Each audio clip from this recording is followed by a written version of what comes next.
Pues el agua íbamos a buscarla arriba de los rocas en la fuente, de noche, para poder coger turno, para poder llenar un baldito y lavar la ropita también. A veces estaban las vacas que venían a darles agua y tenían que estar toda la noche esperando a que cayera más agüita para cogerla. Y aquí encima por el monte había un riego de ahí, por esa orilla para allá, y bajaba por todos los lomos. Entonces de ahí le echaban el agua y eso la cobraban un quinto. La quinta parte de la cosecha se la llevaban. Que en esa casa que está ahí por arriba estuvo recogiendo el quinto allí. Mis padres tuvieron 8 hijos y vivíamos cerca de una fuente en Las Cabezadas, en Barlovento, que se llama La Gallega. Y había que ir con un cántaro de agua a buscarlo para tomar el agua y para las necesidades de higiene más perentorias, ¿no?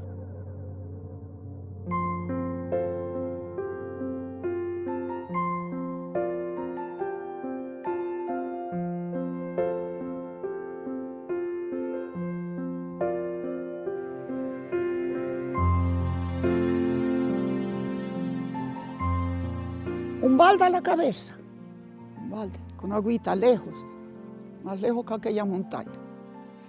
Ropa lavada aquí y ropa lavadita aquí en el otro lado. Y el balde aquí solo en la cabeza, con una rodillita, con una cosa. Lo llamaban la rodillita, así, lejos, por una vereda.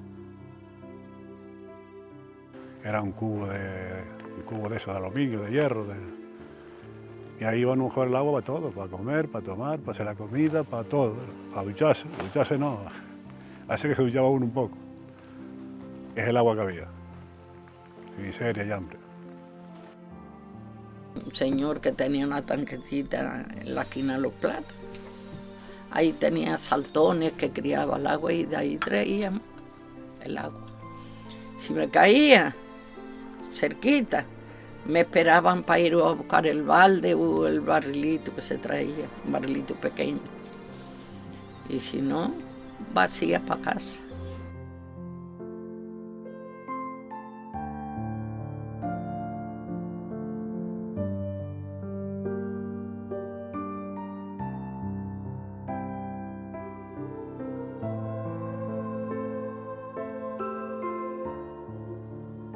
Pues se queda grande de no llover nada absolutamente y perderse todo y no tener uno nada. Y luego dinero ninguno para comprar. Y teníamos que comer lo que hacían. En el 49 no había agua para beber en ningún sitio. Cuando la seca del 49, que se secó todo, se secaron los manantiales, la jibe y todo. Es la seca más grande que yo he visto. Había unos manantiales en los montes que pusieron unas tuberías, pequeñas tuberías de a pulgada más o menos de capacidad y bajaban el agua hasta los vecinos y así empezaron a surtirse las primeras aguas aquí. Porque entonces había manantiales fuertes porque no había galerías todavía y no habían secado los manantiales. Y después ya las haciendas, al ver que ya se estaban quedando un poco de agua, fue cuando iniciaron a hacer las galerías.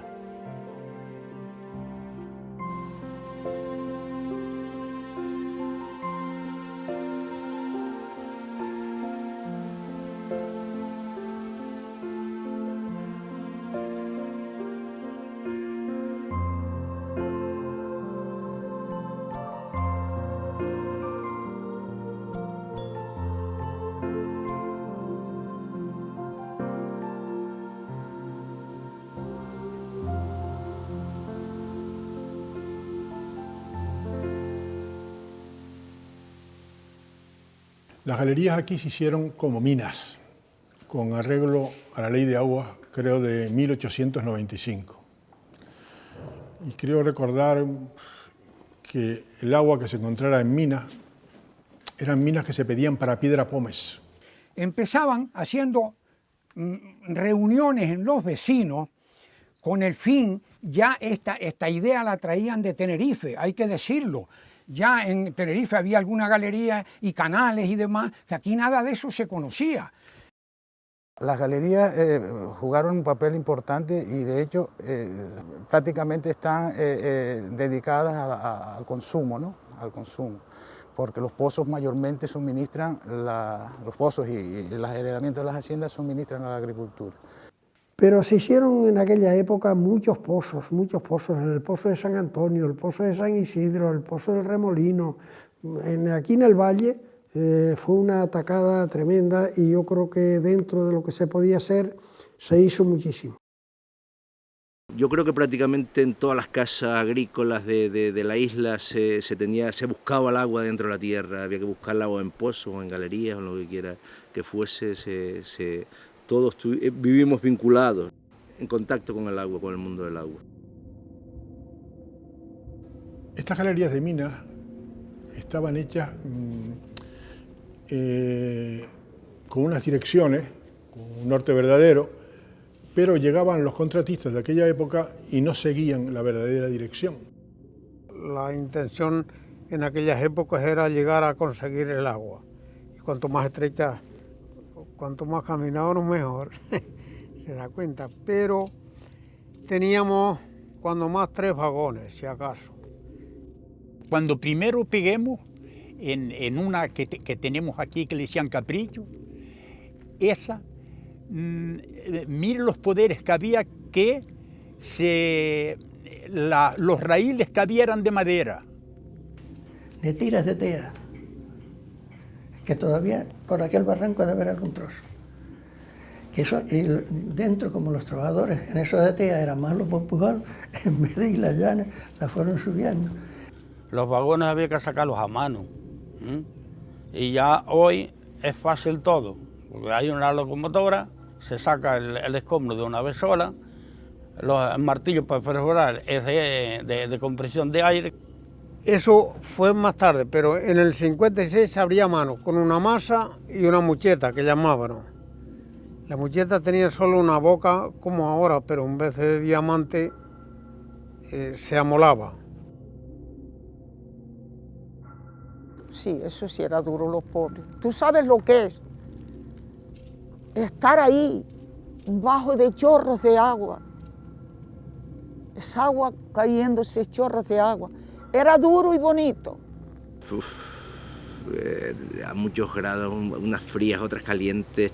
Pero bueno, era lo que había y en esa época las normas de seguridad no eran como son hoy, y se trabajaba y lo que se buscaba era el agua y era la situación que había. Hombre, empiezo porque hacía falta ganar dinero, porque trabajo había poco también y le iba uno lo que hubiera, ¿no? Hay a quien no le servía, porque debajo de la tierra no le sirve a todo el mundo, a uno le duele la cabeza, al otro tiene miedo, al otro... Dice yo contigo, ni a misa. Tú has echado aquí en la galería, cosa que yo no le llegué a echar cuenta, pero estoy seguro que no se equivocó, sin coger camastros 18 horas. Aquí había poca gente para trabajar. Aquí en la isla había poca gente. La gente, yo tuve de aquí, algunos, pero la gente que más se trabajaba aquí con ella era la de Tenerife. Esa gente había que hacerles por lo menos un reconocimiento por la labor que tuvieron y la dedicación, porque todos terminaban enfermos del pulmón como consecuencia de las perforaciones, porque tampoco había los medios que hay hoy. La perforación, que antes era pues, a base prácticamente de martillos neumáticos de este tipo, y no se protegían con nada la respiración, y claro, unas silicosis eran brutales, las enfermedades de silicosis en aquella época. Bueno, cuando eso ganaba yo 50 pesetas 8 horas. Y mire, le estoy hablando del 56, 57, 58. Me pagaban el hornal más y más 50 pesetas en metro, que quitaban más de aumentos de trabajo que de hornal. Porque lleguemos a brazo hasta 30 metros en un mes. Es duro estar un domingo por la tarde trabajando en una galería a 7 horas de camino a pie de llegar a un vehículo, todo eso hay que analizarlo y todas las personas no están preparadas para eso. Date cuenta de que esa gente, muchos de ellos perdieron su vida y eso es muy lamentable y es una página muy triste en la minería. Gente que se mató en los pozos, gente que se mató en las galerías.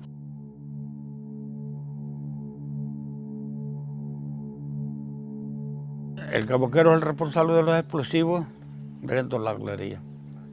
Y el contratista es del polvorín, llevarse a la galería y controlar también el caboquero. El detonador le ponían un rabito de dinamita y se lo iban espichando por la pasta para adentro así. Y luego con cuidado porque el agujero estaba hecho. Antes sí se mataba mucha gente.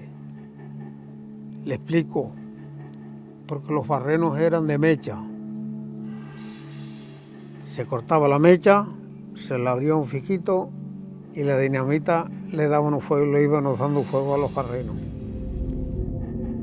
Se echaban a correr con un carburo, pero el carburo se apagaba por el agua. Y ellos salían trampuchando agua por ahí para afuera y a veces las piedras, ahí me decía, dice, las piedras caminaban 1 kilómetro. Los percances a mí no se me dio, pero hubo mucho. Pero es por despiste de los caboqueros, que a lo mejor se les queda un barreno y por aprovechar, ahí hubo unos accidentes debido de eso. Por aprovechar una cuarta de barreno, le mandaba la mocheta por donde mismo y al darle el golpe, la dinamita accionaba. Y entonces el hermano mío se salvó porque el toscón hizo así como la albarda de un burrico. Pero a ese Pepe, en paz descanse, lo mató en el aire.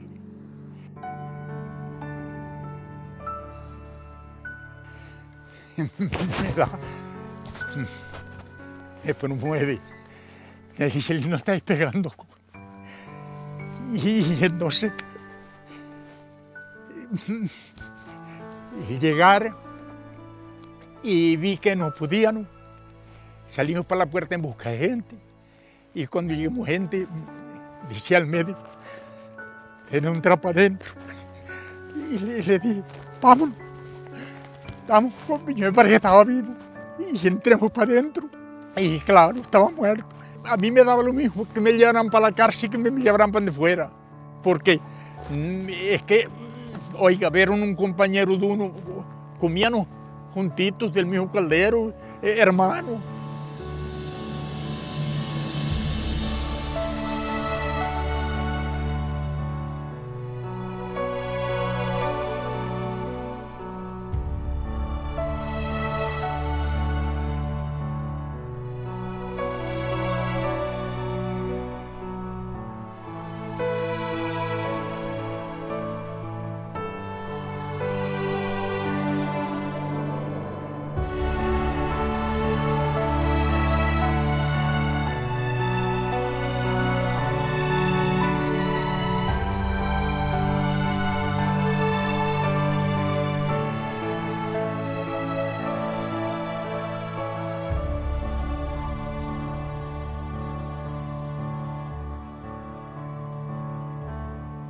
Había gente que si podían hacían mal, porque no querían las galerías buenas, las querían los más ricos, los más que tenían. Pero usted sabe lo que es perforar una galería 1000, 2000, 3000 metros y que no se encuentre ni gota de agua. Echaba un poco de agua en el escombro del frente, para poder decir a los vecinos cuando se tiraban, porque lo veían, ¿no? Dice, oye, la galería está cerca de dar agua porque ya el terreno está saliendo mojado.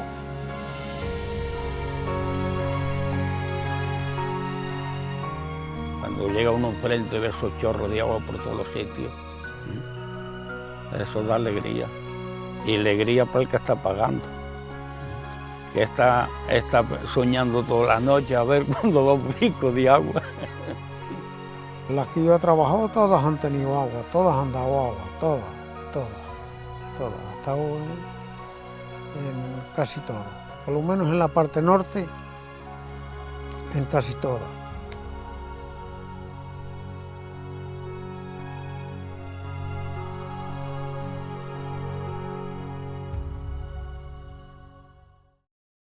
Las galerías llegaban a las puertas de las galerías y de ahí para abajo cada uno ponía un tubo de agua. Era muy costoso, entonces se creó la Comunidad Unión de Canales. Nosotros cogíamos el agua en la zona alta, teníamos una red de bajantes prácticamente por todos los lomos y por ahí se iba repartiendo el agua por participaciones que llamamos nosotros dulas, por dulas. El sistema de dulas es bastante complicado. Eso ya lo tiene que hacer un señor con gran experiencia para cuadrar, y eso es porque es que no hay relevo, sino cada 12 horas comienza otras 12 horas. Entonces la persona decía, pues si tenía 3 participaciones, nosotros le dábamos la orden que era X, esa cantidad de pipas multiplicada por las 3 acciones que tenía, y esa era la dotación que había que depositarle, o bien en el embalse, o bien la regaba por el pie, que llamaban, que le dicen el riego a manta.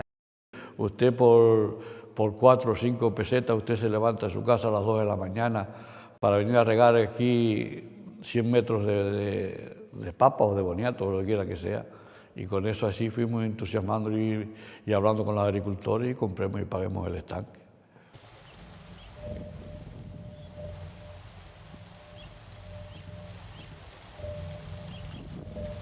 Los cierres para mí son unas obras importantísimas aquí en las haciendas. Antes el agua se iba toda barranco abajo, en el invierno llovía, no se aprovechaba, y ahora una vez que usted cierra las compuertas, tiene todo cerrado, pues el agua se va almacenando. Al final es pues, poner una tapa a una salida de agua. Y en verano, cuando realmente necesito ese incremento de agua, porque pues, el valle, el 90 y pico % es platanera, es que voy a poder sacar ese agua en verano cuando la necesite. Las 12 galerías que están aquí, no siendo 2, de la galga para acá, no siendo 2, le voy a trancar todas. Las atadas tenían un tranque de cemento por dentro. Pero ahora hicimos un tranque por fuera, en otro dique que tiene por fuera, y la verdad que dio un muy buen resultado eso. Las primeras los hacíamos de cemento, luego claro, esto nos creaba problemas porque si queríamos seguirlo trabajando teníamos que romperlo con barrenos y tal. Y luego sí, con unos raíles doblados muy fuertes y con gomas y tal, hay varias de esas, se puede demostrar que eso ha dado buen resultado. En la última década se ha invertido en el tema de los cierres artificiales para el mantenimiento de los caudales en la época estival. Y eso lo hemos hecho con vistas a, o sea, si nosotros hubiésemos pensado en empezar ahora o hace 2 años a hacer los cierres artificiales,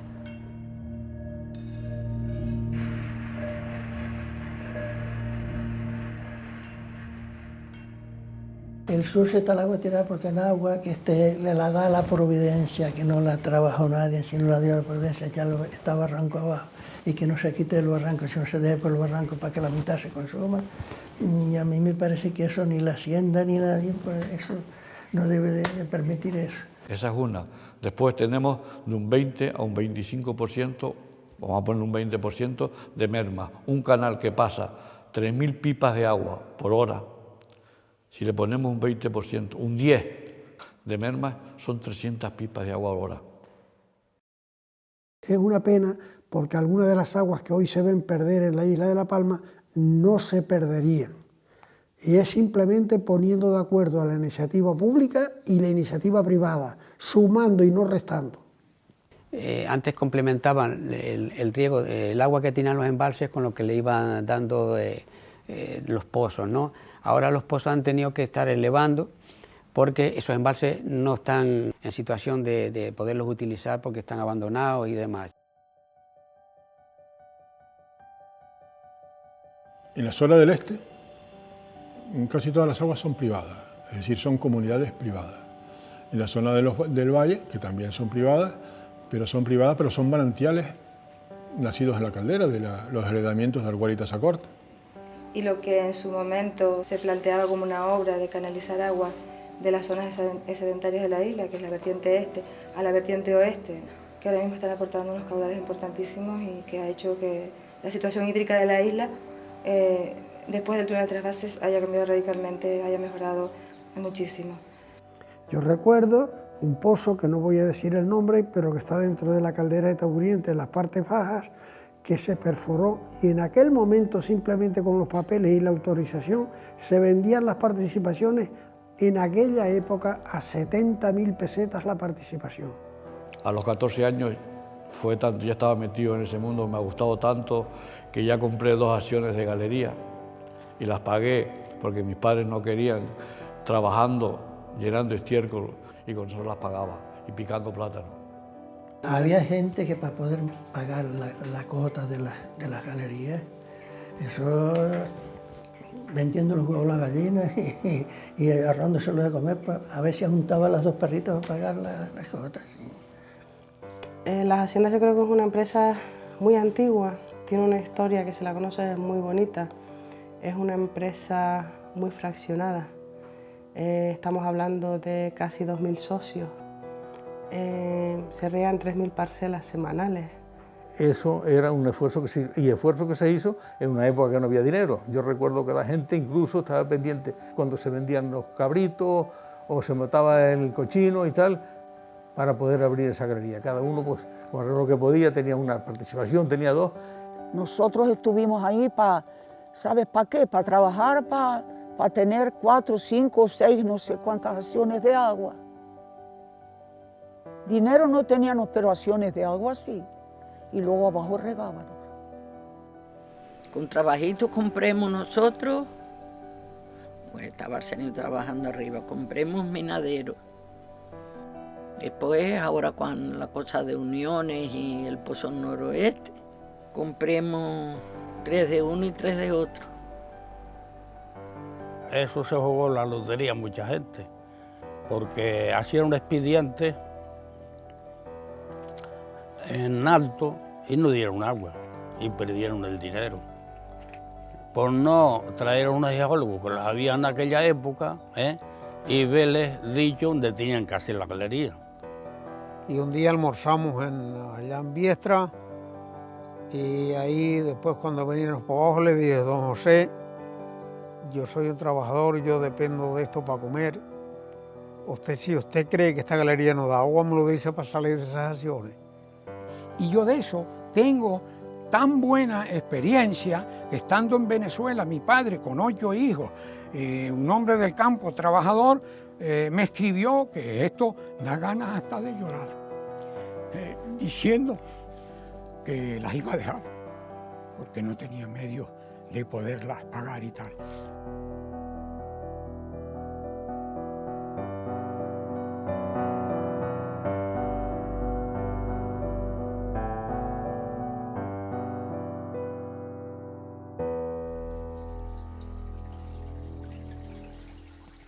Al haber tenido en ese momento la visión de entender que en esta zona podía haber alumbramiento, todas las obras de hidráulicas que se han hecho en la isla, de investigaciones, de ejecución de perforaciones de galerías, pues siempre tienen que ir de la mano de la geología.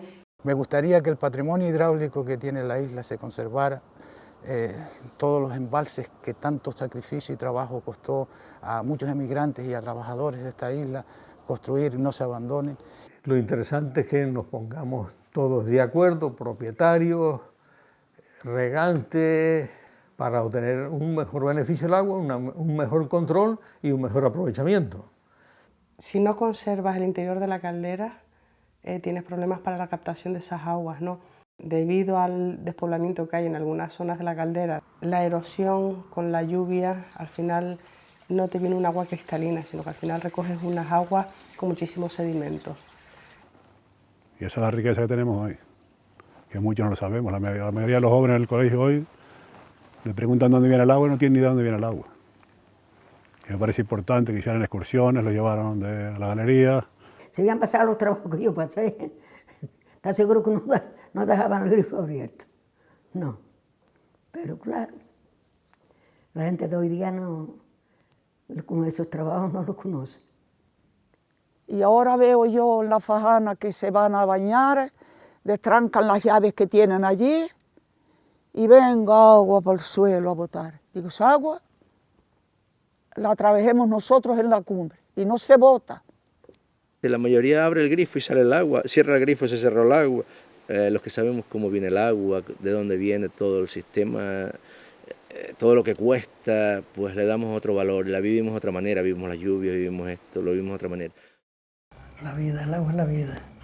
Sin agua aquí ya no se puede vivir, porque ¿de qué vivimos?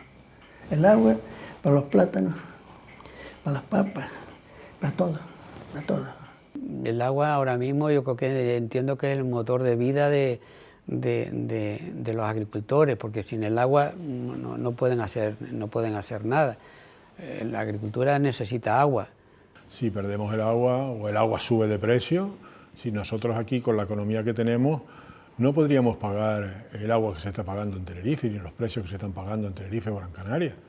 Agua y familia, agua y empresa, agua y gestión profesional, agua y vida. Mis hijos, los dos, han estado dentro de las galerías, lo he trasladado a mi descendencia.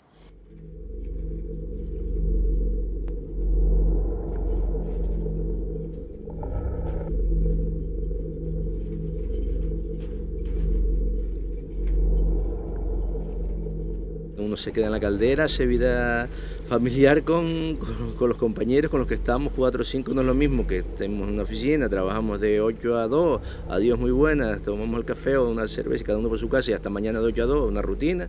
Y pasaban semanas y pasaban meses en que los trabajadores el único contacto que tenían con el resto de la población era cuando iba el empresario, cuando iba el rematador o alguien de la directiva y les iba a llevar suministro, agua y comida. Sin venir veces hasta un mes llegó a tardar 15 días, 20 días, pues a según cuando podía venir y cuando no iba yo a visitarlo.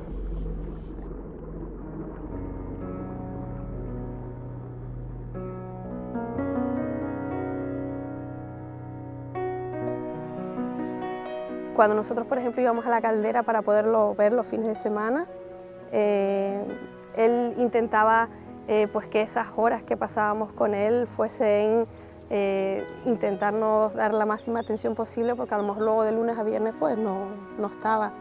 Y bueno, así crecieron mis hijos, estudiaron en la universidad y la verdad que el trabajo me ha perdido convivir con ellos en la edad que más necesitaba estar con ellos. Y cuando ya tienes un poco más de conciencia, te das cuenta que luego el poco tiempo que pasábamos con él hacía un gran esfuerzo porque esas horas supliesen el tiempo que no estábamos. Entonces, al ser conscientes del esfuerzo que hace él en esas horas, pues uno dice... Pues sacrificaba a la familia, pues la oficina me ocupaba mucho espacio de tiempo. A lo mejor llegaba a las 9 de la noche, las 8, las 9, depende. Llegaba a mi casa y mi mujer la que se entendía con los niños y eso. Yo tuve 2 hijos y